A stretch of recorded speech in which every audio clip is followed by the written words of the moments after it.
Fishmas. Merry Fishmas, Anna. Dan, do you want to take the red pill or the blue pill? Anna, I want to see how far down the rabbit hole goes. Hi, I'm Anna-Marie Cox, and Dan, blogging is not writing. It's graffiti with punctuation.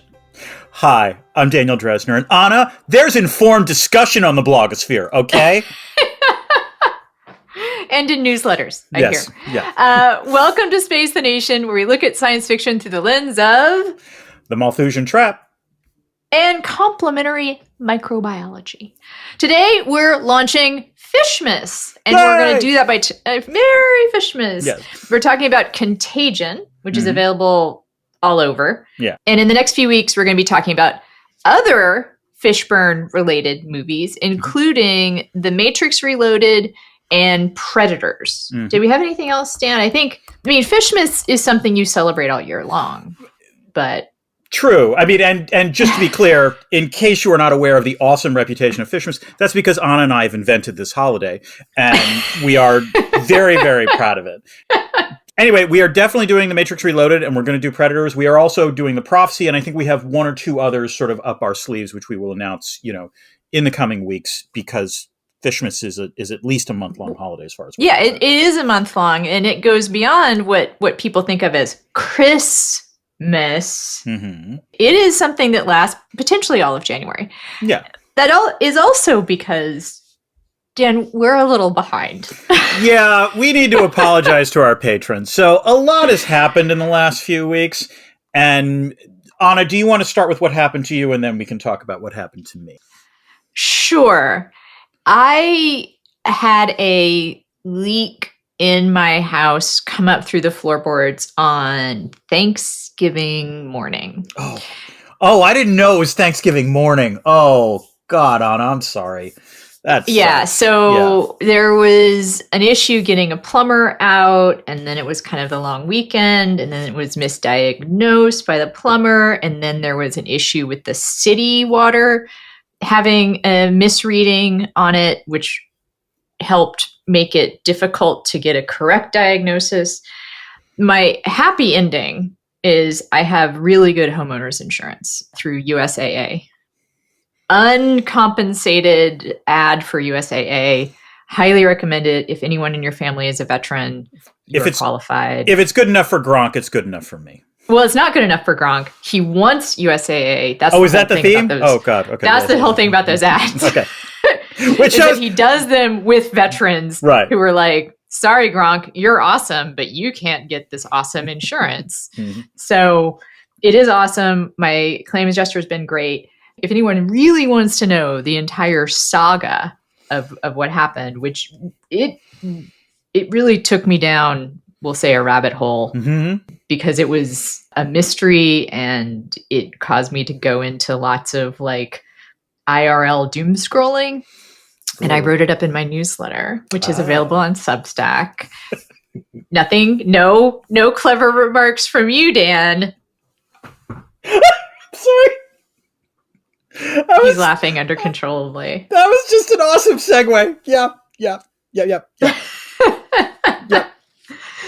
It is available on Substack. And if you enjoyed that essay, please subscribe, because there's not a lot of places to put the kind of long form personal essay that I like to write. There's not a lot of places to put that anymore. But Substack, which is something we might cover a little bit in our discussion of Contagion. Correct. But Dan, you also have an equally tragic story. Yes, I think mine's a little less tragic in the sense of I did not require insurance companies, but basically I went to an extended family Thanksgiving, which was lovely. It was fantastic to see all my relatives, and they got me sick, the assholes. And did not just get me sick, they got my entire family sick. And so it was truly an impressive display. But what was interesting was it was my sort of, side of the family, and then there was my cousin's side of the family. And what is interesting is that my cousin was the person who was sick. And everyone on my side of the family got it, and none of theirs got it. So I am frankly suspicious that this was a weaponized family virus targeted at my family.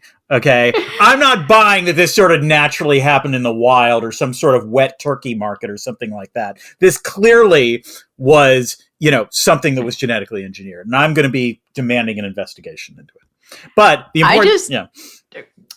important thing is, this thing knocked me out for like a week or two. And from what I can tell from colleagues, this thing was going around a lot. It was not COVID, but like a lot of people described similar post-Thanksgiving experiences that was just, we refer to as the crud.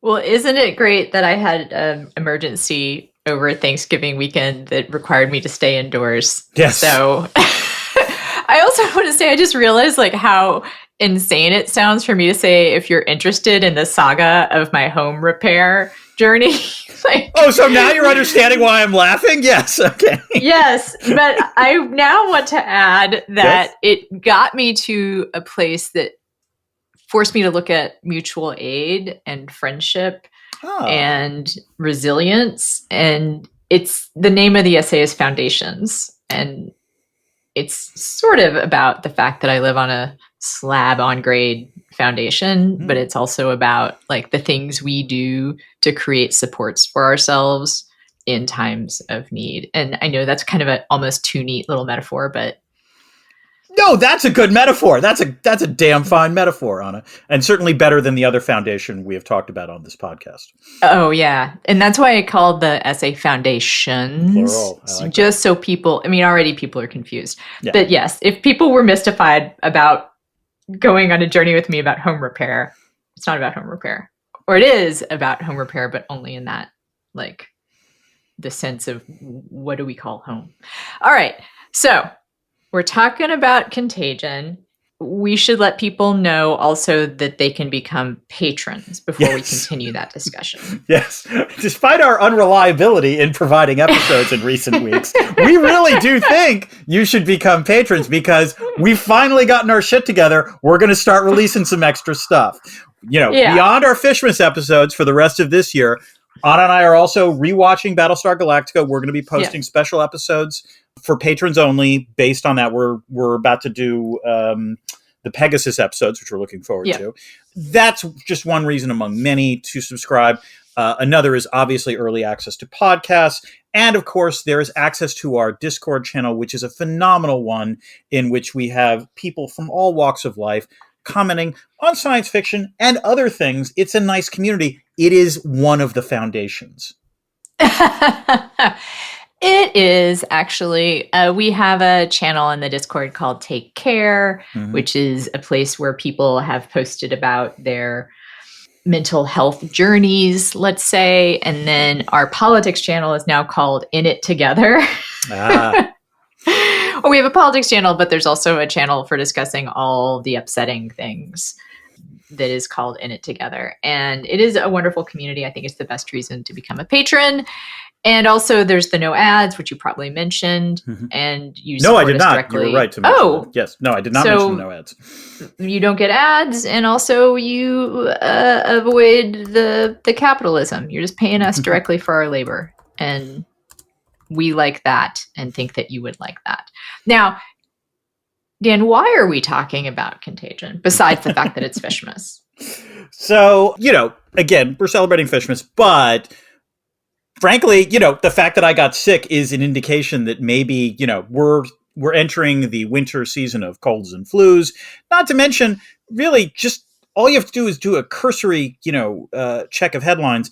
There are stories about a mysterious contagious disease in the DRC, the Democratic Republic of Congo, that we don't know where it's going. And there's Disease X, Dan. Disease X, that's right. Yes. Used to be called Disease Twitter. Now it's called Disease X. But sorry.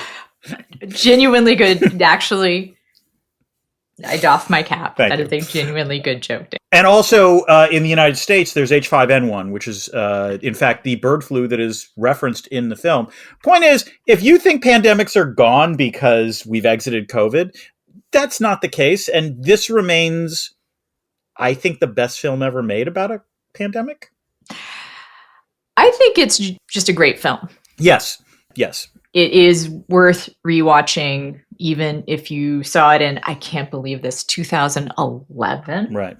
Yeah. It holds up incredibly well, even if you saw it both in 2011 and in 2020. Yeah.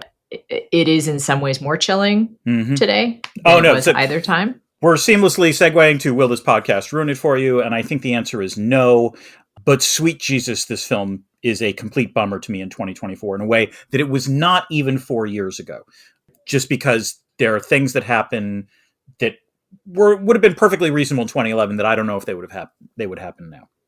Yeah. I will also say, and we'll talk about this more, it is an expertly crafted movie. Yes. Just beyond the content being compelling and based on real things, the performances, the cinematography, the directing, the dialogue, it's a Soderbergh movie. The music. He makes incredible films. This is him, I would say, kind of at his coldest best. Yeah, that's a good way of putting it. Yeah. No, go ahead. It is a hands-off point of view. Mm-hmm. It doesn't even feel documentarian so much as like, I am simply recording the truth. I think the highest praise you can bestow on it is that in a weird way, this movie sort of evokes the 1970s disaster movies. I mean, like the Towering Inferno, the Poseidon Adventure, in the sense that it was, those movies had an all-star cast and something catastrophic happened.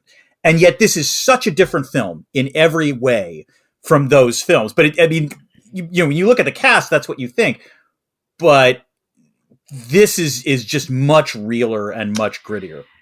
It has a removed feel to it. That's what I'm trying to express. The camera is emotionally uninvolved in what's happening. Right. And that's what makes it chilling.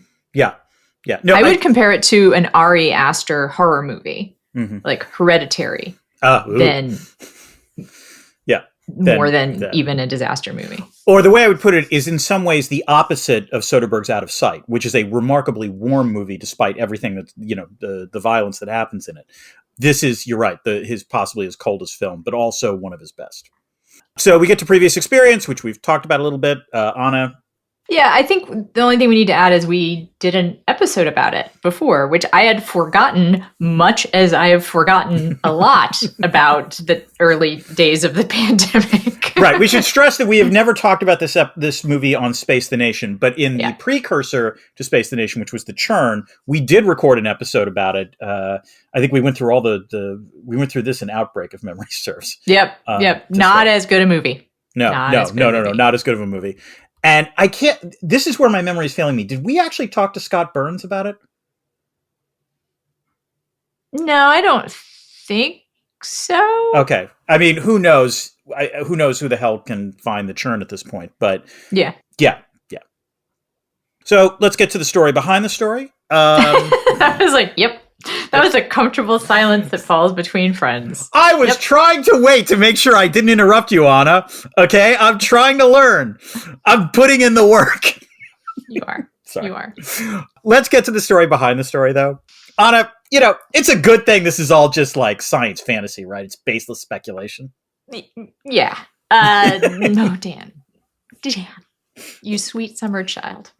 So this movie is so thoroughly based on real life and real science and history that it has come to be seen as a documentary of sorts. It is during the early days of the pandemic. There were a lot of interviews with Burns and Scott and Soderbergh because people were like, "How did you know?"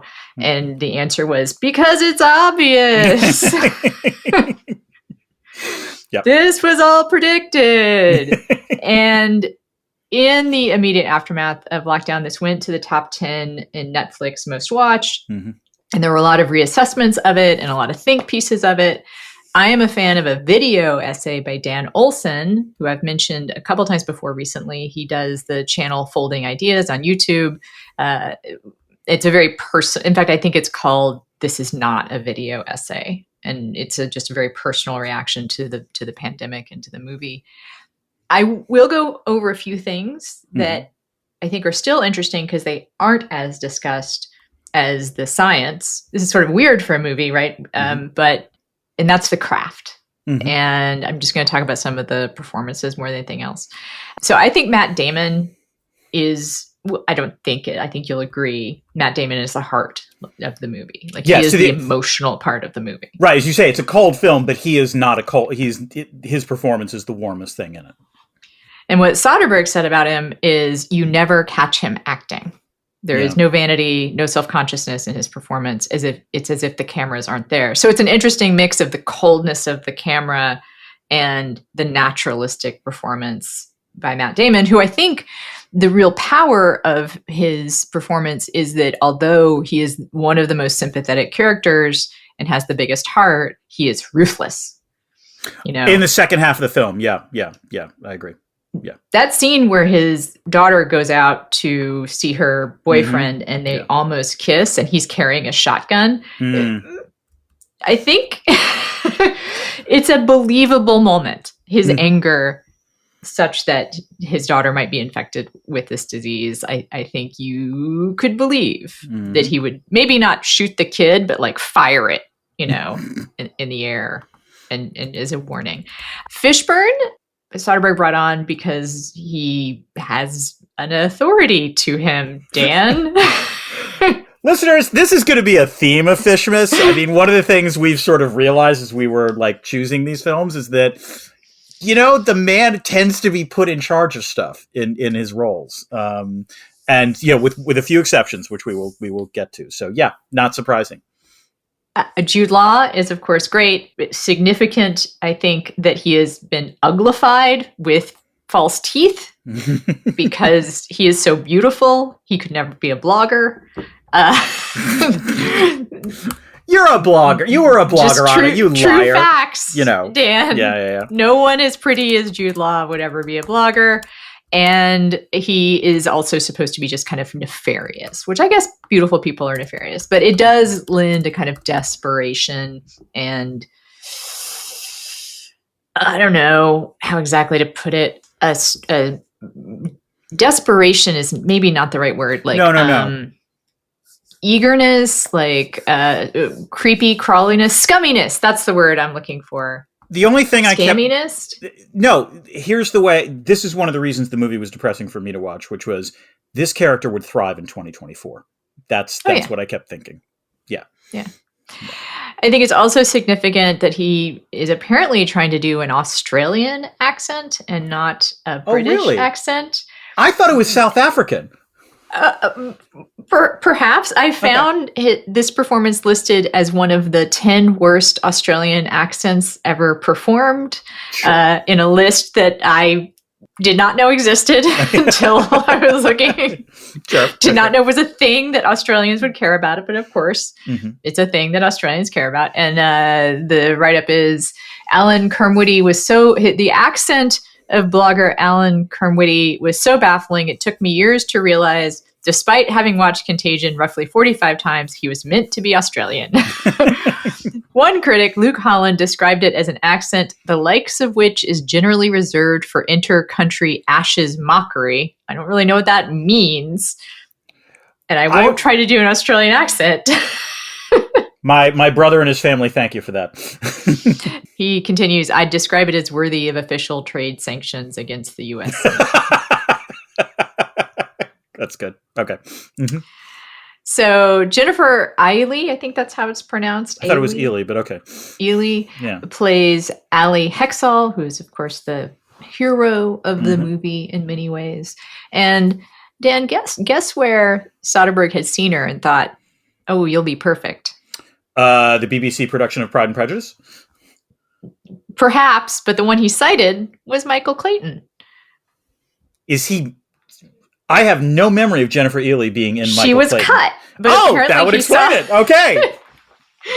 But somehow in the director, full edit underground, he got to see her performance. Sure. Totally makes sense. There's just good directors just like pass around to each other like, this is the movie that I actually wanted to make. You could see Tony Gilroy totally doing that, to be fair. So yeah. Just a little bit more on craft. Soderbergh, as is often the case, was cinematographer in addition to director. And I think that's another reason why you can see one of his trademark modes, which is that remove, although that is not the only thing he does, as we have discussed. Dan, for some reason, mainland China didn't want to have a part in this movie. Like the Chinese government thought, no, don't film here. Yeah. Because I think there's some IR in the movie. Oh, there's just a wee bit. Yes. So it was filmed in Hong Kong and then also not in Minneapolis, which, duh, like that's not the Minneapolis airport. Oh. You notice right away if you've spent a lot of time. You notice right away, but airport. yes. And instead they filmed in Chicago, and also they sub in Chicago suburbs for Minneapolis suburbs. And having been alerted to the fact that it wasn't actually Minneapolis, I was like, yeah, it doesn't look like Minneapolis, you know? That doesn't look like Grove Park. However, it was mostly filmed in the real locations, including Atlanta for the CDC, San Francisco, and London. Excellent. All right. Excellent. Dan, I can tell you're like doing something else. Like I was editing the script, Anna. I'm sorry. I was backfilling. Yes. Okay. It was excellent though. That was good summary. All right, let's get to Chekhov's What's It? This is the thing that often appears in the first act of the film that winds up being salient in the third act. Anna, I have Chekhov's 3M knockoff. Big Minneapolis company. Yes. Exactly. Yeah. I have Chekhov's booty call. Dan. Yep. Okay. That is very significant. Yeah, it is. It is. All right. Should we get to the plot, Anna? Let's. All right, let's start with Act 1, Day 2. Beth Emhoff is a busy woman, jetting to Macau for business and then stopping off in Chicago for a layover. Get it, Anna? Sorry. With an X, before heading home to Minneapolis, where her husband Mitch and son Clark are waiting. She doesn't feel too great, though, and she's not the only one. We see individuals in London, Hong Kong, and Tokyo also feeling sick and then dying. Within a few days, Beth and her son Clark are also dead after seizing up. After being held in isolation, doctors inform Mitch that he is naturally immune. After being released, he protectively keeps his teenage daughter Jory quarantined at home. Soon, the proper and improper authorities are mobilizing. At the CDC, Dr. Ali Hextall starts analyzing the virus, sending samples to Dr. Ian Sussman in San Francisco for assistance. CDC Director Dr. Ellis Cheever sends Dr. Aaron Mears, and I'm saying doctor a lot because I want to point that out, an epidemic intelligence service officer, to investigate the Minneapolis outbreak and wrangle cranky state and local officials to mobilize resources for a public health response. The Department of Homeland Security wants to know if this is weaponized bird flu. The WHO sends Dr. Leonora Orantes to Hong Kong to investigate the outbreak there, and she encounters even warier local officials. And, of course, there's blogger Alan Crumweedy, who notices social media filming some of these first deaths on public transport and starts conspiracy theorizing online. Anna, it's worth interrogating the R not scene at the beginning. This is sort of the most didactic scene in the entire film. One of the only. One of the few, I agree. In fact, it might very well be the only one, but it's very didactic, in which Kate Winslet, as Aaron Mears, sort of tries to educate local officials about what is what, explaining the infection rate of the unknown disease compared to what they know. That scene is shot and designed to make you sympathetic and identify with Mears, and look askance at the skeptical and officious bureaucrat played by Tara Mullen. I confess, however, that this time around, I could see where that bureaucrat was coming from. It's not to say that I think that Mears was wrong, but it was sort of politically, I get why that official was cranky. And she was not wrong in some of her objections. Slander, Dan. Yeah. Slander on Minneapolis, Minnesota. Tim Walz would never. Tim Walz would never.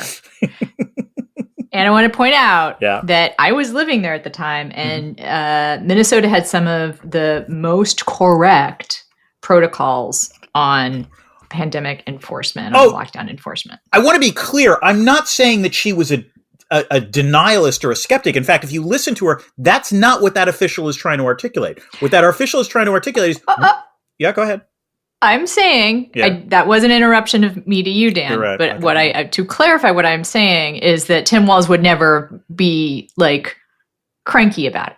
Right. And that is my point about how Minneapolis and Minnesota in general embraced these protocols. There was no like, oh, well, like, I guess, oh, darn it, which is what he would say.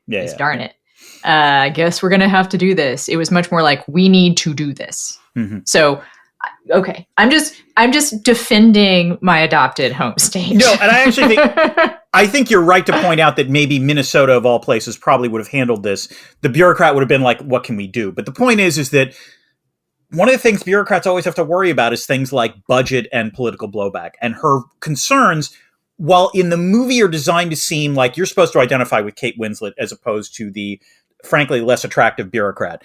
But I'm just saying there's in retrospect, I have a little sympathy for her as well. I will also say that you have a good point. As much as I want to defend Minnesota on this, Tim Walz did pay a political price in his VP run because one thing that Republicans weaponized against him was the enthusiasm of Minnesota's response to the pandemic, and the way that they had a hotline and it sounds terrible, to report people who were violating the protocols.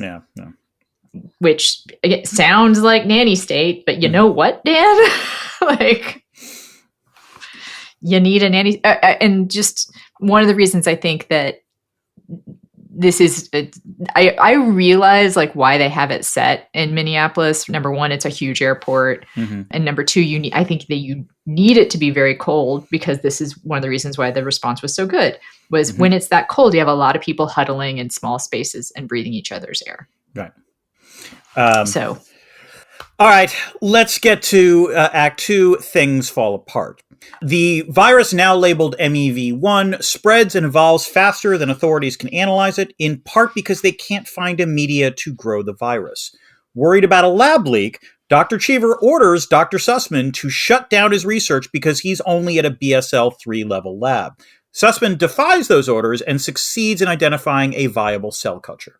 Scientists determined that MEV1 is spread by respiratory droplets and fomites with a basic R0 of 2.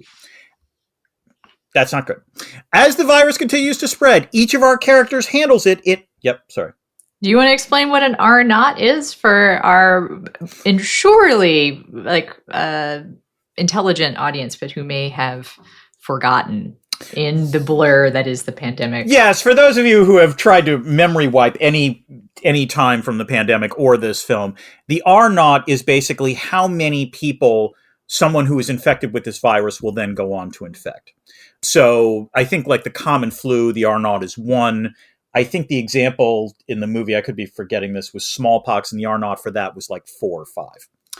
As the virus continues to spread, each of our characters handles it in a different way. Dr. Mears gets infected in Minneapolis and dies, despite Dr. Cheever's best efforts to get her back to Atlanta. Crumweedy starts consulting with Wall Street and hawking Forsythia on his website, falsely claiming that it cured him.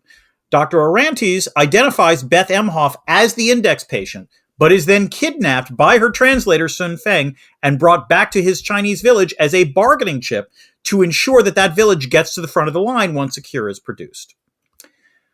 Anna, as someone who wrote a book about zombies, one of the things that is extremely hard, seemingly, for a lot of film and fiction to do is show the slow breakdown of society. And I want to give props to Soderbergh and Scott Burns, because this section of the film, it for me, is the best. It's just incredibly well done. I'm still optimistic enough to think that it wouldn't quite get that bad today, but I confess that the bitter taste left from COVID leaves me extremely wary. A craft note again. I think this is such a good example of showing and not telling, except for that one scene, which is really necessary. There's no way to, you have to exposit the definition of R not. Right. There's not a lot of showing of like how that works out. I could just, I would feel bad for Scott Burns. Like, hey, can you work our not into a conversation at the CDC where we laymen can understand it? It's like that. There's no way you can do that. You've got to have that scene. Yeah. Or just like show one person getting sick and then somehow two people getting sick.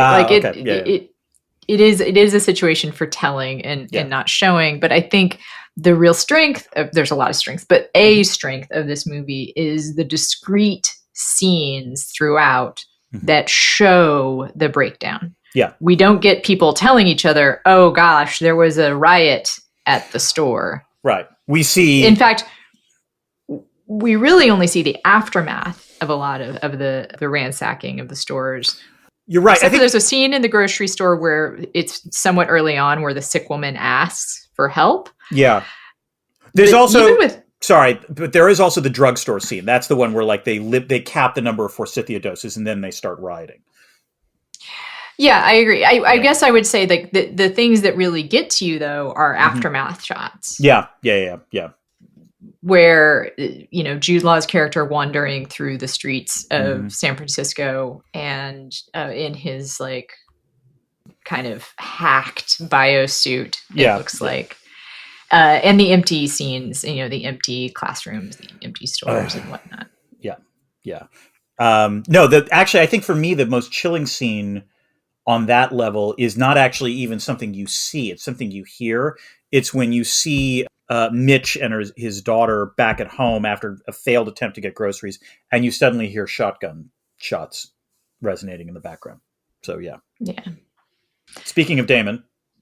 Oh, I was going to say that one of the most affecting scenes in the movie is when Mears has to indicate, I don't think she says, she doesn't actually tell him. No, she doesn't. And it's a strength of the script and the acting, but it becomes clear that his wife had been having an affair, or at least a one-night stand. And to me, that makes the later scene of him grieving her still like even more affecting. Yeah. Because you still, it's a touch point in a movie that's about a pandemic, but more about humans and about humans, how humans love and don't love each other. And to see Damon still grieving her despite whatever pain she may have inflicted, I think is really powerful. Right. I mean, there's a way in which Contagion is has almost the exact same structure as a zombie film. I've talked about it as like a zombie film. And as anyone who's familiar with the zombie literature knows, the most interesting thing about anything in the zombie genre is not the zombies. It's how humans react to this. And I think I agree with you. So that Damon's reaction is the key thing. All right, let's get to Act 3, From Sick to Sicker. Alerted to the imminent shutdown of the airports, Dr. Cheever tells his fiancée Aubrey to get out of Chicago, which Roger the custodian overhears. Aubrey also tells her friend to get out of town. Panic starts to spread. There are riots in drugstores when forsythia runs out. Folks are looting grocery stores and liquor stores. Mitch tries to get Jory to Wisconsin, but is stopped at the border. Food distribution starts to break down in the United States. Curfews are imposed in major cities. On CNN, Crumweedy embarrasses Cheever for alerting his fiancée before the public announcement, which he found out by going on Facebook and seeing Aubrey's friend's post. Mitch has to break into homes to get food for himself and Jory. MEV1 mutates yet again, increasing the R0 from 2 to 4. Dr. Cheever projects that 1 in 12 people on Earth will be infected with a case fatality ratio of 25 to 30%. Dr. Hextall starts experimenting with vaccines using attenuated versions of the live virus. She injects herself with one promising vaccine, and it turns out to work. But the need for human trials and mass production means that it will take at least a year to manufacture enough vaccine. Anna, I'm not going to lie. So 2 thoughts about this. First, the shots of all those closed airports, gyms, cafes. That was the only time I watched this and thought, oh, Jesus, I'm feeling a little PTSD. Because that I remember from, the early days of the pandemic. Also, you got to credit where due. Operation Warp Speed, one of the things that it did do was essentially dramatically curtail the timeline in terms of getting the vaccines distributed, because they basically mass produced the vaccines in the hopes that the human trials would actually work. They did, which significantly cut down the timeline to distribute the vaccines. yes, credit where credit is due. Though it is interesting that when Donald Trump tries to take credit for that, his, His base, anti-vax yeah. base. Yep. It's the interesting. He has stopped taking credit for it. Yeah, no, this is the one thing he can't move his base on. It's very interesting because he tried to campaign, and I can't blame him for this, tried to campaign on the notion of we created the vaccine. It's great. His base ain't having it, and he is following his base rather than vice versa on this. You're right. A certain cabinet nomination really might be the scariest one. Yeah. Of a lot of scary, and I guess it's a contest between him and Hegseth. Yeah. For who is the scariest cabinet nominee? Well, don't sleep on Kash Patel, but yes. Yes, they're all terrifying. But in terms of, I think, of everyday life, of how many people might be affected. Oh, then it's RFK. Yeah, absolutely. Yeah, and I wanted to speak to the fact that this was made in 2011 and feels so relevant today. You and I have discussed this, which is there is a hole in our culture for art produced about the pandemic. Right. There is just not a lot of recognition of it in popular culture. There's our memories have faded and kind of become we have like a 2 years that lasted forever, but now have shrunk. Like, oh, it all just happened during the pandemic in some amorphous time. And this is sort of what happened with the pandemic of 1918, in that there also wasn't a lot of art and popular culture produced that dealt with it. People sometimes say, "Oh, can't believe I didn't hear about this pandemic that wiped out what proportion of the world?" He mentions it. I believe it was 1% of the world's population. Like 1% of the world died, and how come I've never heard of it? And it's because this is the term that memory hole applies to so well, although not exactly like in 1984, because that's literally a hole that they put things down in 1984. Yeah, that comes from 1984. I didn't know memory hole came from the novel 1984. Wow. Yeah, there's a place where they put the information that they don't want to have it be known anymore. It's a memory hole. All right. Anyway, I have always thought it's interesting, like the television that was produced during the pandemic, where they had to operate in a bubble and had to wear masks offset. There's no masks. Like none of the popular culture produced during this time, like I think especially of television, because it's supposed to be taking place like when we're watching it most of the time. Yeah. Like especially like sitcoms. I mean, masks are funny.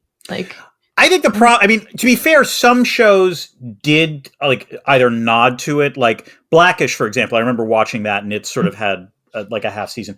I think I think there's two things. The first is, in some cases, like sitcoms and shows tried to like sort of address it, but they basically addressed it through like a 4-week or 2-week arc rather than actually try to have it like go long on it. And the second thing, and this is, I guess I have a little sympathy on this one, which is the problem is that and there's been films that have been made about it, and there's been, shows that sort of put it in. But what I can't think of is anything that actually lasts culturally. In other words, I'm trying to think of anything where it's like, oh yeah, I'm going to want to rewatch that.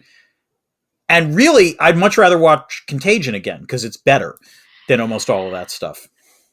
I agree that that's part of it. But the thing that I think of is we just don't want to watch it because it hurts too much. Yes. It's easier to watch this movie made in 2011 that's not about the real thing than it is. And I think it was easier to make this movie than if the actors had gone through what we went through, would the actors have been able to bring the same performances? Like, I don't know.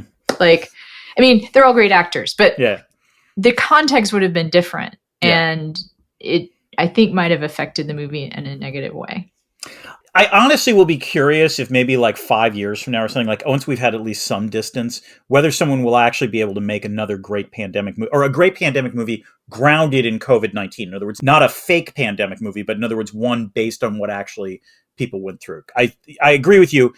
We all want to forget a lot of it, to be honest. It's been interesting it's interesting to me, like even in classes now, teaching about global political economy or what have you, I now have, in terms of the history part, I have a section on COVID, and it is remarkable to me how much I think even I've forgotten a lot of the stuff that happened.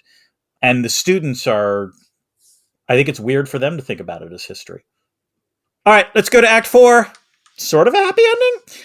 The CDC decides to hold a lottery based on birth date to determine the order of vaccination, which I gotta say, not the worst idea as these things go. This riles up the folks, leading to protests and a break-in of Dr. Cheever's home. Crumweedy is arrested for fraud, but his supporters help him make bail, and he becomes a vaccine denialist.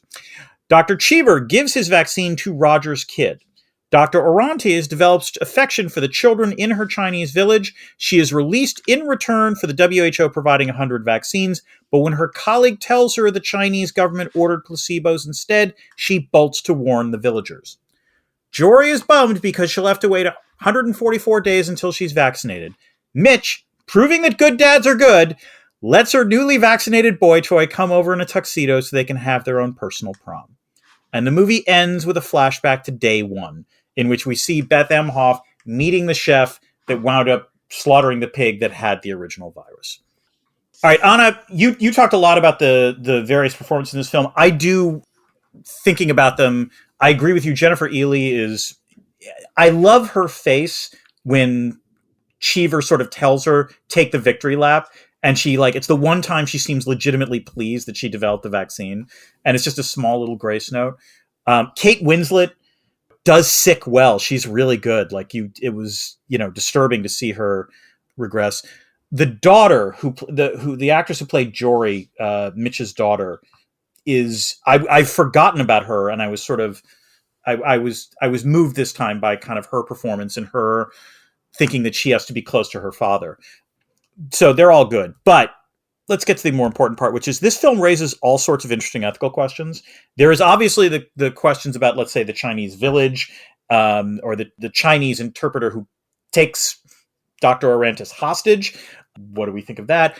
And there's also what we think of Cheever's decision to warn his fiancée to get out of Chicago, which is obviously special and preferential treatment. And it was effective to have the janitor see that and then say, we've got people of our own too. And it was effective in terms of casting it in a different light.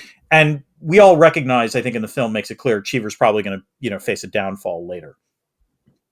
I think there's another ethical question raised that perhaps people gloss over, but it's an intentional one. I believe an intentional one, which is it ethical for Cheever to give his dose away? And to not take it as a frontline worker? Is it better to give his dose away to Roger's son, or to take it so that he is not accidentally infected as someone who is on the front lines and who might infect a lot of other people should he get the disease? I guess my take on that is that he's not actually on the front lines. He's in the CDC, don't get me wrong. He's obviously, trying to run the bureaucracy that handles this, but he's not, in a first aid station. He's not in a hospital. And also you can argue in the sense of, the sort of herd immunity logic that if he's mostly surrounded by people who are immunized, he's probably at less risk.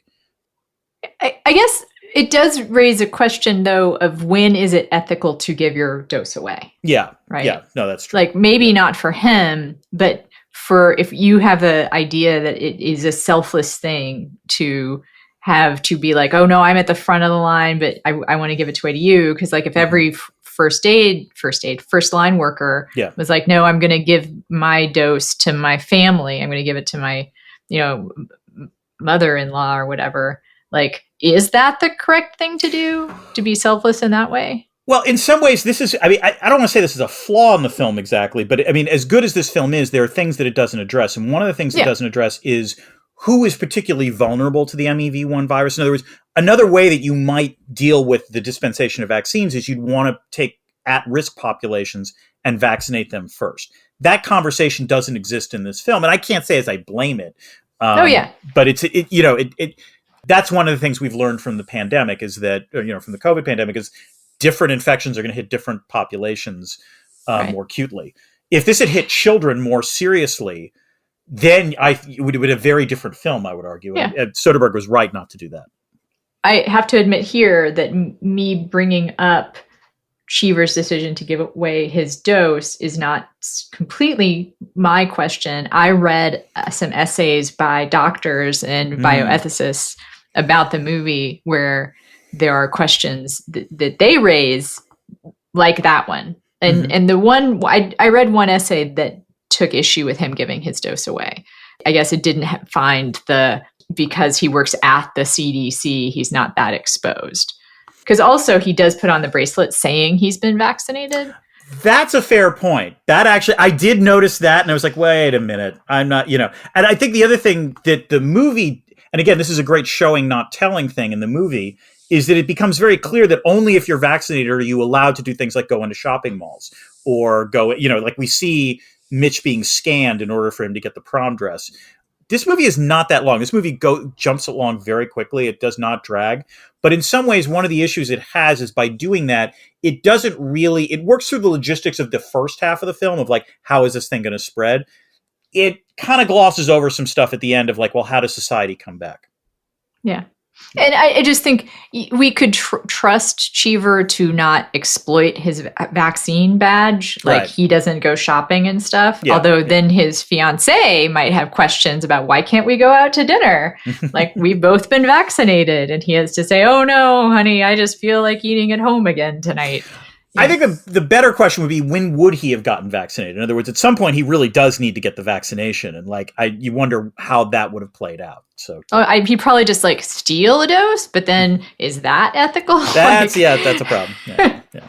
So I don't know. I think it's such a great movie on those points because no one is perfect, right? Like we were talking about how Mitch is the heart of the movie, but his behavior is not the most empathetic.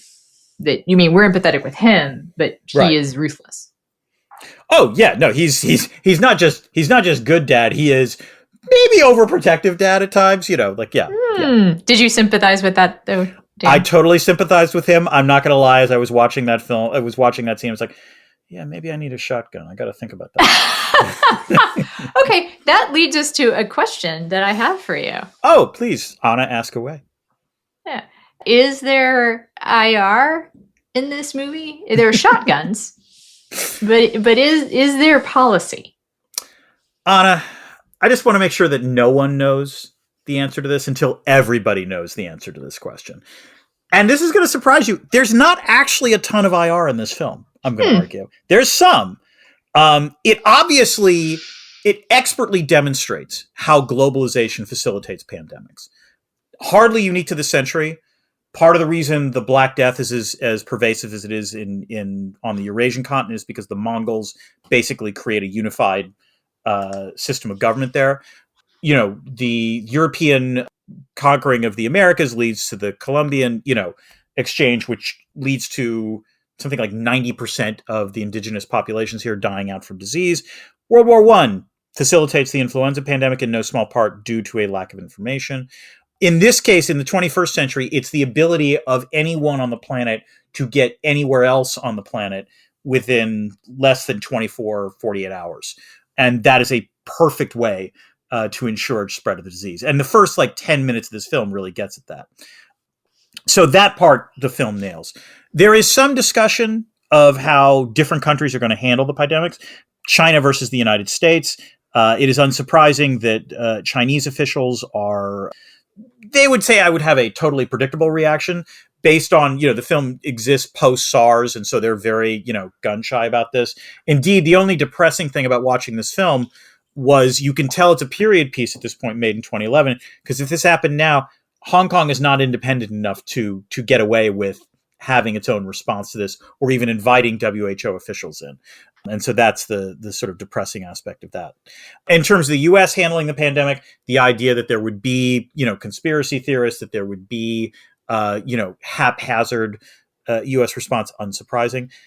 Honestly, though, and this is not exactly a critique, but what is interesting is that the focus in this film becomes increasingly just the United States after the first half hour. If you watch the film, the first 15 minutes, you see everyone getting sick everywhere in the world. But basically, after the first 30 minutes, it's pretty much U.S. focused. And there are domestic politics after that in terms of trusting authorities and so on and so forth. There's not a lot of international politics. The WHO is just treated as sort of a apolitical group of technocrats in the film. And in 2011, maybe that was the right way to think about it. Unfortunately, we now live in a different time. The WHO was badly politicized, partially after Ebola and definitely after COVID.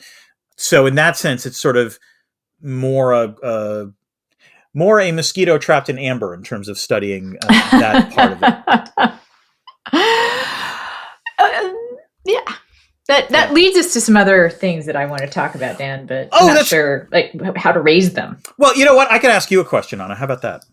Oh, please. Yeah. Is there a critique of capitalism in this film? Dan, we have almost no freelance budget. I have to say, one of the most depressing lines, Anna, in this film was print media is dying as he's walking out. And I'm like, yep, he called that one. The line, we have no freelance budget anymore, struck me in a way that it didn't the last two times that I saw it, because I have literally heard that more in the past 4 years than I've ever heard it in my entire career. Right. AnnaMarieCox.substack.com, like, the reason that newsletter exists is because I cannot place pieces in publications anymore. Like, I've never had, I mean, honestly, Dan, like, I'm a fairly successful journalist, or I have been. Yeah. And most of my career, I've had good relationships with editors, and it's not like I can just call people up and be like, I have a piece for you, you know, and don't you want to run it? But I've had receptive conversations with editors. Yeah.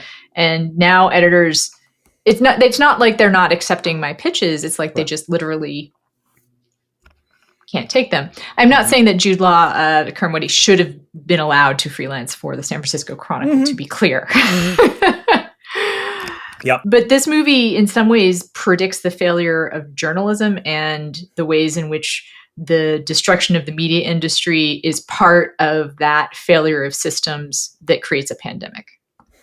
And that is in its lack of budget, not necessarily for freelancers like Kermwoody, but for people that cover science, people that cover the environment, the expertise needed to cover science, like STAT, which is this great science and medicine publication that has a paywall because that's one of the ways that you can fund journalism. Yep. Like, had to let go, like, did you see it was like there was 11 people, but I think it was a quarter of their staff. Oh, God. I saw the statistic I saw the last month that it depressed the hell out of me was that in the United States, at this point, the number of actually employed journalists has shrunk so much that the New York Times employs 10% of the country's journalists.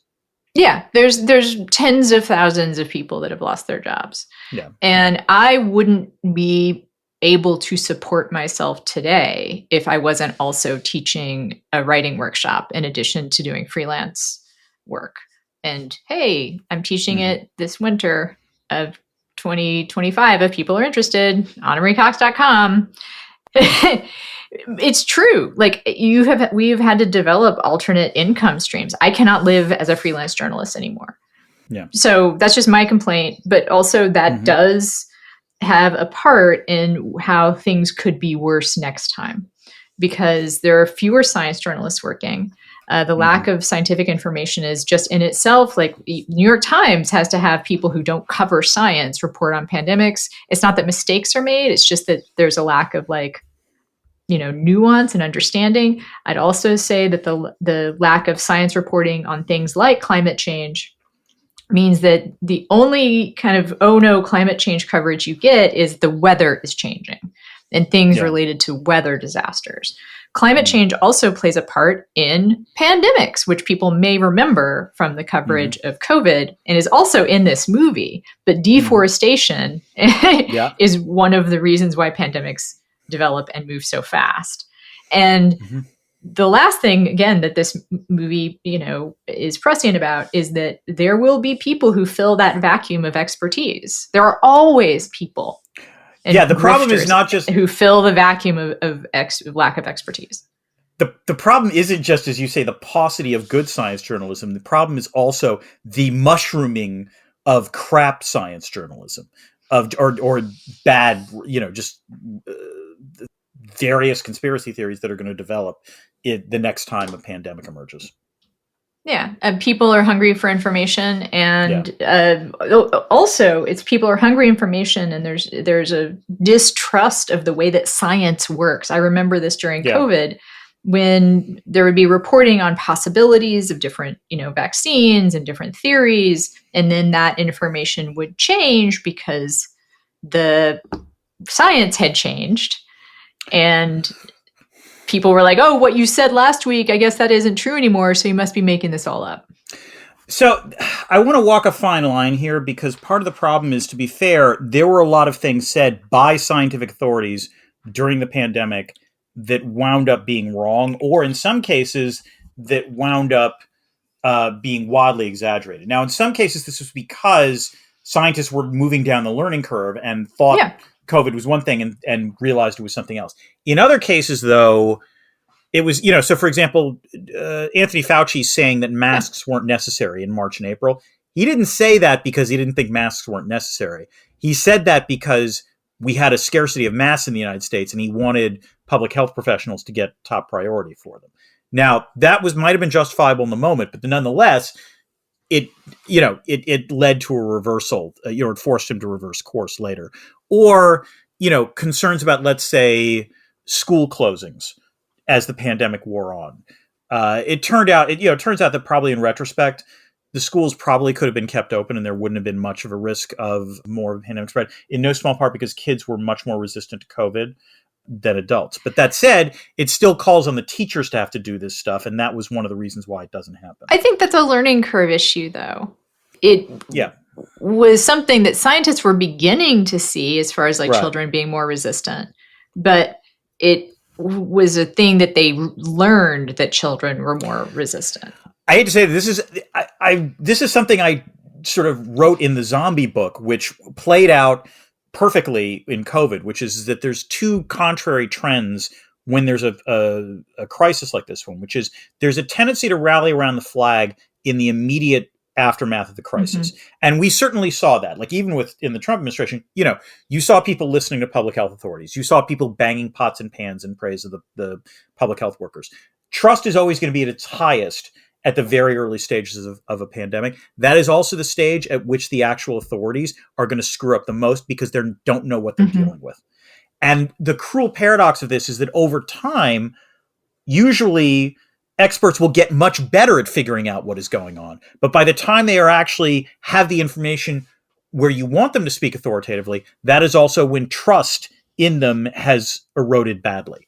And it is it's just a feature of humanity, unfortunately, but it's an unfortunate one.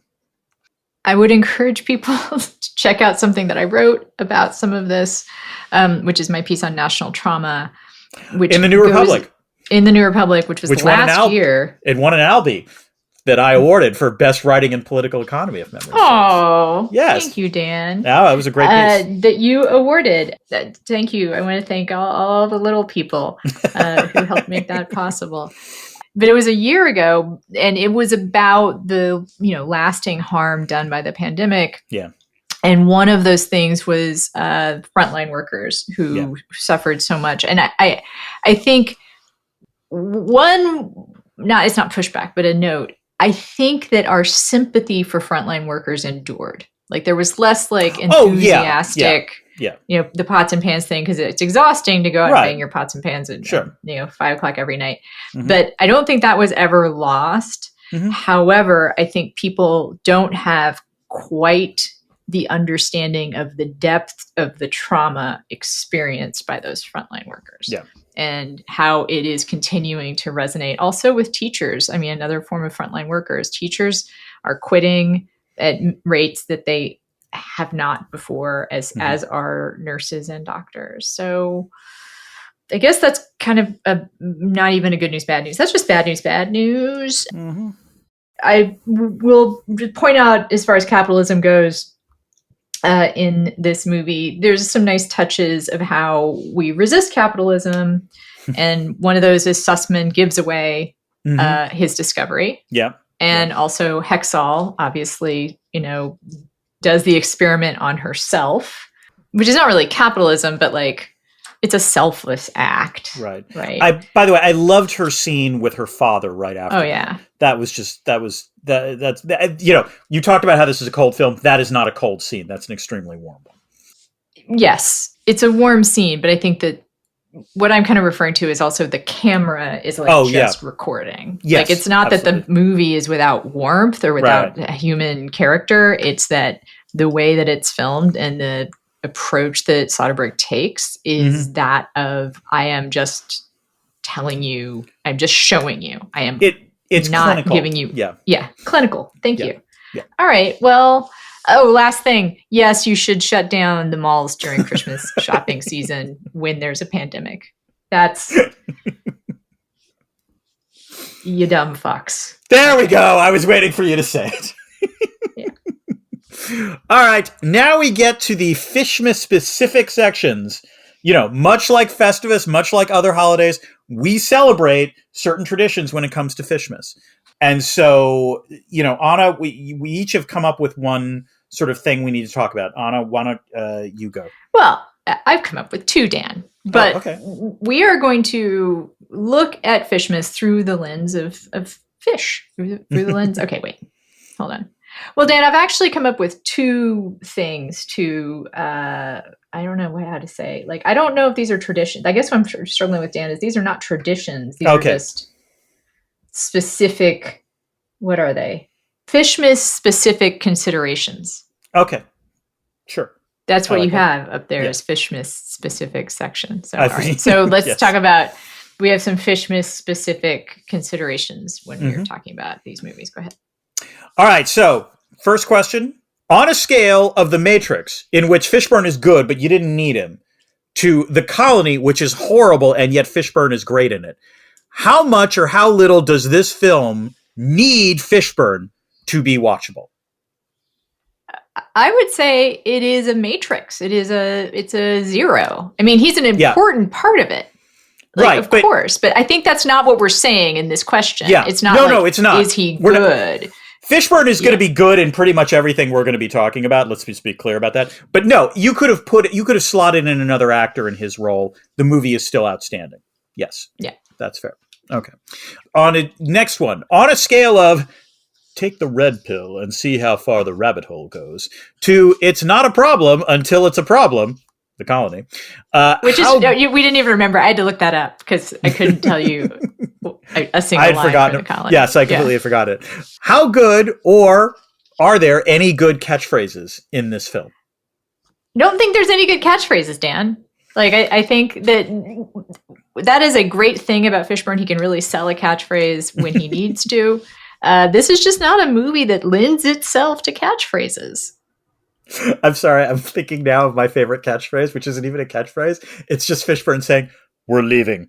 That is actually an example. If that is from Event Horizon, and that actually goes to the first point about how much does this movie need Fishburne? Right, exactly. Yes, that movie needed Fishburne. Yes, but his delivery of that line again, God. You and I agree. Like that is one of my favorite moments of anything we have actually in the 4 years we've been doing this podcast. Yes. That is one of my favorite moments from anything that we have covered. Yeah, agreed. The other thing we have to consider when we do catchphrases is also it's a catchphrase uttered by Fishburne's character. Oh, yeah. Okay, right. No, he doesn't say anything. I mean, his lines are all really good, but there's no catchphrase in this. Yeah. And then finally, the one I have developed is what I refer to as the Fishburne matrix of leadership, which is from Event Horizon, where he is literally the commander and he just exudes command authority. The opposite of that is Predators, as we will find out, does not exert much authority there. How commanding is Fishburne's role in this film? Oh, that's wow. Because I would say, I mean, your impulse kind of is to say, oh yeah, it's at the top scale, the very top. But I think he has some trouble exerting that authority. Like he does come up against bureaucracy. Yeah, I So agree. it's not quite as high. It's not quite as high on the scale as you might think, given that it's Laurence Fishburne. I am with you on that. It is not Event Horizon level. Maybe it's like Matrix level or a little lower than that, because you're right. He can't get Mears out of Minnesota. Like, he also screws up, although that's not the, necessarily the worst thing. But yes, I agree with you. He's up there, but it's not his highest, not highest in the Fishburne Matrix of leadership. Okay. The sound of what do they call those that spin around? Oh, the lottery balls. Yes. No, like when they're developing the virus. Oh, the centrifuges. Centrifuge. Yeah. Discordant notes. It's time for Discordant Notes. This is where we take questions from the Discord and answer them in the podcast. This week's question comes from Dan Brennan, who asks, after watching this movie, did you notice how many times you touch your face? And my answer is yes. Every time I watch this film, I get self-conscious about that for about 10 minutes, and then I stop. For those that can't, we don't really do video much anymore. I'm just touching my face constantly. This does make me think of yes. I am a lip tapper. That is like one of the ways that I think, and also when I'm doing interviews, I often am doing that to remind myself to not interrupt. Like it's a physical way that I, a habit that I use to restrain my enthusiasm. So I probably touch my face. What is it? 3,000? It's like I probably touch my face twice as much as the normal person. I think it was 1,000 times a day, I think, person. But yeah. All right. Speaking, I think it's balls like it's balls like, rolling around. We're going to get the birth dates. It's the lottery. It's the lottery. Yep. It's time for the debris field. This is where we bring up things that we have yet to mention on the podcast that we nonetheless think are worthy of note. Anna, what do you got? We've talked a lot about how good this movie is. It's so good. I wound up rewinding it like every time I took significant notes, because I wanted to not miss what was happening while I took the notes. It's just an example as I'm looking at my notes. Yep. One of the things I do remember about this film being released in 2011, there was a lot of joking about how it's the feel-good movie of the year because Gwyneth Paltrow's character dies in the first 10 minutes of the film. This was sort of peak Gwyneth hating, moments. I want to give her a legitimate shout out with the passage of time. She is really good in those 10 minutes. And her look of horror as she starts seizing up in the hospital for the last time is the sort of shot that sets the tone for the entire film. And then, the other thing Soderbergh does in those first 10 minutes, which is chilling but also incredibly effective, is that he kills the kid. And that, from the perspective of someone who watches a lot of films, when you see that happen, you realize, oh shit, there's no rules to this thing. Like it's not you don't know which characters are going to survive and which ones aren't. And it's an incredibly effective move. It's jarring, but it also works very well. But again, Paltrow's great in the short time that she's in the film. Not your daddy's disaster movie. Exactly. So on the subject of Gwyneth, she's great. However, number one, Goop would totally sell Forsythia. Yep. Yeah, that occurred to me. Yeah. Not going to deny that one. Yeah. Two, it does bother me a little bit that, the whore dies, right? Like. By the way, fun trivia fact, which I learned when I went to the movie. I don't know if you knew this. So the very first shot is is Beth getting a call from her. No, I think she calls him. She leaves a voicemail. No. He calls her. Later we see that her leaving a voicemail, I guess. Later in the film, okay. it goes to a flashback where she's in Macau, and that's where she leaves a message saying she wants to see she's at the hotel bar when she says it's me. I remember that because she says it's me. She doesn't give her name. Right. So, but in the very first scene of the film, she's at the airport in Chicago. She gets the call from him, and it's a thing like, "Hi, we just had sex together," or something like that. Steven Soderbergh is the voice for that guy. just thought you would like to know. Yeah. Yeah, sex lies and videotape kind of moment there. Also, about a trivia is that the pictures that are in the camera that Damon looks at later, which is that moment that I actually teared up watching it this time because he's still grieving even though this horrible thing happened. Yeah. Are pictures she took. Really? Oh, yeah. Okay. Soderbergh gave her a camera and was like, "This is your vacation photos. Like, you take them." So, yep. Just a little thing, and again, just remarkable how prescient this film is. In the very early shot to the film where we see it's the waiter who dies in Hong Kong because he stumbles out into traffic. What do you see him walking past? A wet market in Kowloon. And it was just like, damn, Soderbergh, how did you do that? Like, just very impressive. I have so much here. I mean, there is a lot to talk about. The anxiety level in this movie is horror movie level. And I think that's in part because Hitchcock has a famous saying, which is the monster behind the door is always scarier than the monster that pops out from behind the door. And there is the monster there is no monster, right? No. It's always unseen. It is everywhere. And so it's this just dread. And there are, of course, every time, as soon as they do the touching thing, every time you see someone touching something, there's like, not just face. The only time I had a moment for, like, if he does that shot a lot, and it's incredibly effective because you get in fact, I am half convinced that this film is responsible for, during the actual pandemic, everyone freaking out about fomites, when it turned out that was not one of the ways you could get the disease, because we all understood it from this film. The last time he uses that shot, though, is of the 3M colleague, or the M whatever colleague, who gets off the bus, except he's wearing gloves, and so it wouldn't have mattered. Very Minnesota touch, though. Everyone runs to help. Yep. Oh, that's good. Yeah. Also, another Minnesota thing, which I did laugh at, Mondale Elementary School. Oh, yeah. Laurence Fishburne coming in with the self-care for Dr. Mears. Yeah, that was good. Yes. Since I talked so much about self-care lately in the wake of the unfortunate events of recent months. No, but that's the best example of his leadership. Sorry, but go ahead. Yeah. Another difference from what happened during COVID to this movie, which is there's some chatter in the movie about how unions are trying to keep people from doing frontline work. Yeah. And that did not happen.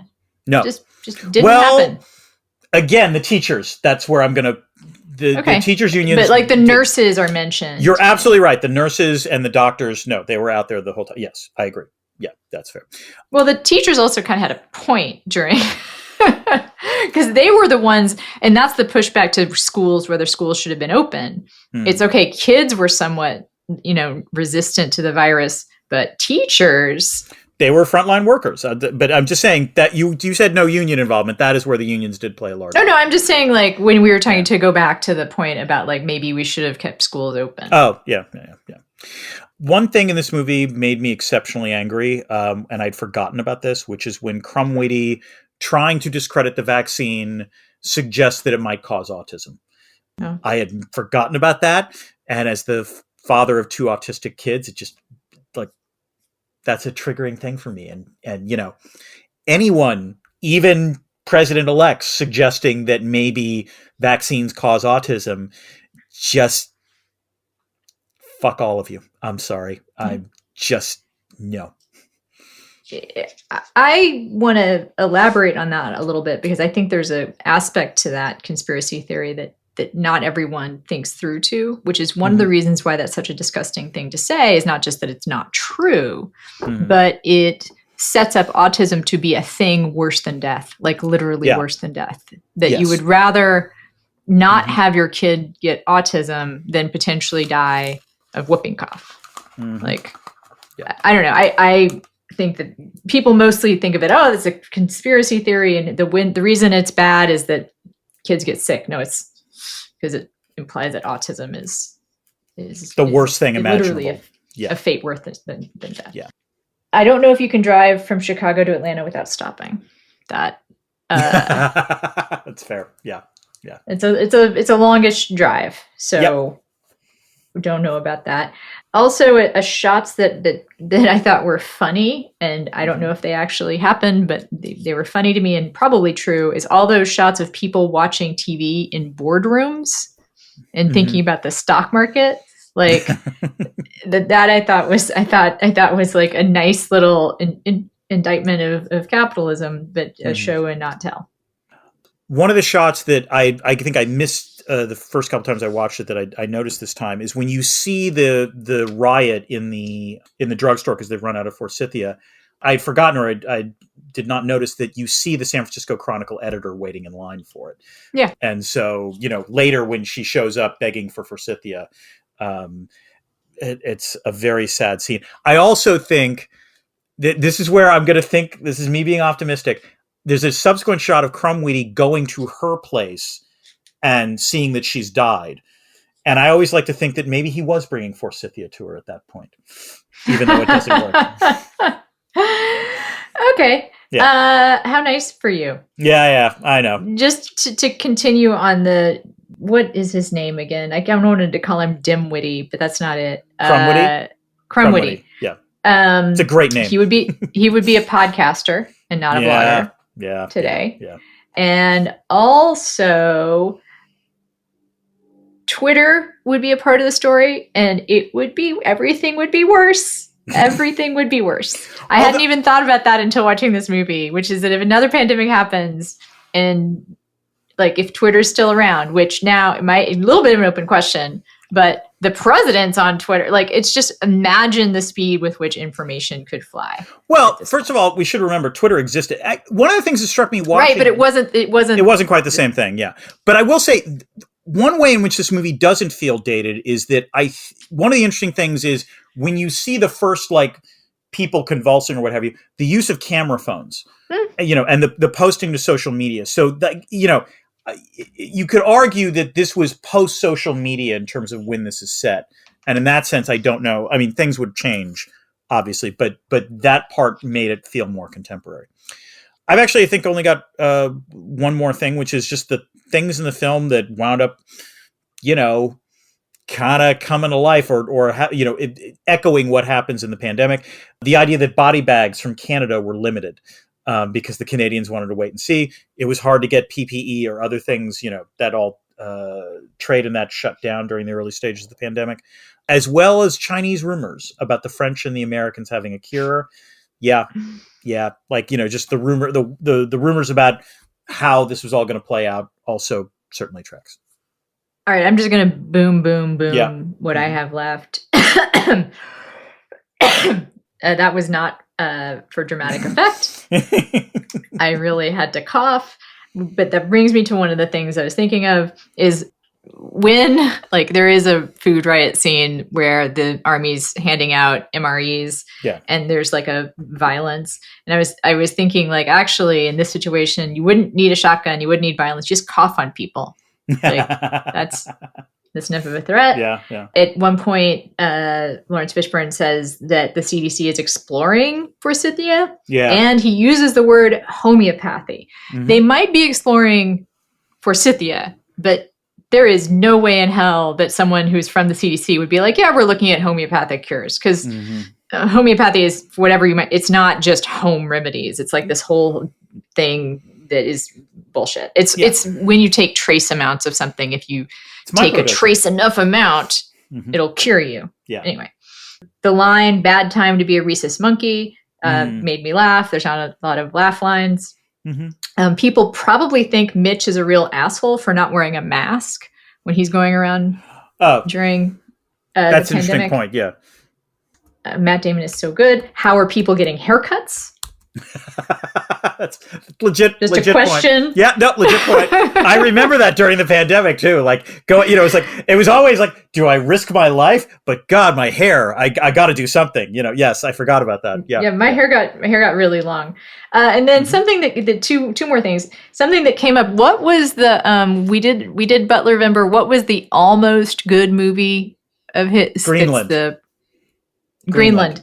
Where a thing that made us both laugh is the NPR at the end of it is that's us signing off from NPR. They kind of all right, Armageddon's happening. I guess this is our, no more tote bags.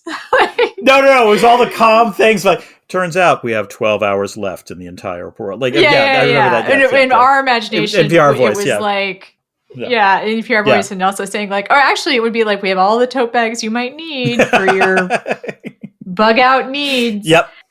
So, a related question is: at some point, there is a in-studio newscast during the height of the pandemic. Mm-hmm. And I did think about all the CNN hits I did where no one was ever in a studio. Right. Or at least not side by side in a studio. My very last point.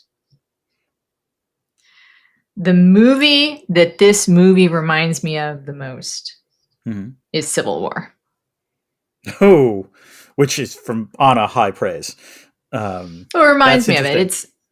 It doesn't have as good a soundtrack, but it is a relatively remotely filmed movie that I think is non-judgmental of the acts in it. That there is a... You're going to say something further? Please agree. Please agree with me, Dan. No, I agree with you on that. I had two other things that I realized I wanted to say in terms of this, which is both a way in which this film actually presaged or foreshadowed what was going to happen during the pandemic, and one way in which things are better. The thing in foreshadowing is this is the first film where I remember the term social distancing, which became like that was what everyone said during the pandemic. So like I remember it from this film. Although, again, unintentionally funny is that Fishburne says social distancing while he's sitting very close to the interviewer. And I kept thinking, that's a problem. The one thing that was useful is that Hexall sort of explains how they're going to have to vaccine test and they'll have to use attenuated live virus. And I thought, you know what? The one undeniably good thing that came from the pandemic was the development of the mRNA vaccines, which does give me some hope going forward if there is another pandemic that emerges, because those things worked. All right. Well, that is, I could make up some more things, but I don't really have anything more because we've already talked so much. We've talked a lot, yes. Really good movie. Mm-hmm. It definitely, if you haven't seen it since the pandemic, I think it's worth a rewatch. Mm-hmm. And now we're going to end our podcast, Dan. Yes. As Autumn just this episode. I'm sorry. Just this episode. I'm going to use NPR, but Anna, this has been a great podcast. I'll always thank you. We have 11 hours left. So, Anna, please become a patron. Still time. There's still time. All right. We are both on Blue Sky. I'm at Dan Dresner. She is at Anna Marie Cox. We are doing plenty of other things. Anna has her Substack. She has her website, www.annamariecox.com. Yep. That never gets old, Dan. That joke just... It has a vaccine. It's immune to getting old. I have a Substack. It's called Dresner's World. Also, this has already come out. I had a piece in the New York Times on the Marco Rubio and foreign policy. Brag. Anna, how many followers do you have on Blue Sky now? I have 107,000. Okay. Yeah. Dan, how many followers do you have on Blue Sky? I have less than that, Anna. Okay. We will be tackling The Matrix Reloaded next, I believe. Mm-hmm. Yes, and I look forward to it. I am very happy to be celebrating Fishmas. The end of my story for now on my home renovation project is that my house is in chaos. Dan knows how easy that is for me to deal with. Yep. And she's super chill about it. Super chill. Super chill. So it is pointless for me to have Christmas decorations, which also makes me sad. Oh, that makes me sad.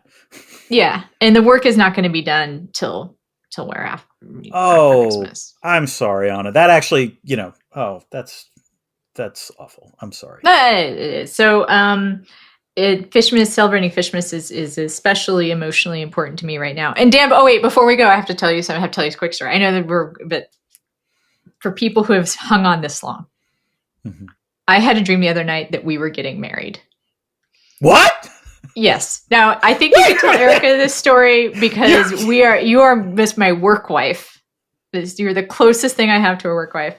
But the second part of the story is really, I know dreams are not interesting, but what happened in the dream is that I was so late, you called it off.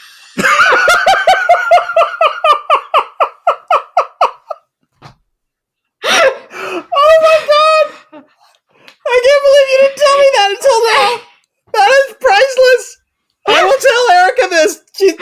That's perfect. The perfect way to end this. Oh my God. That is amazing. I was running so late for the wedding. You were just like, fuck it. Yep.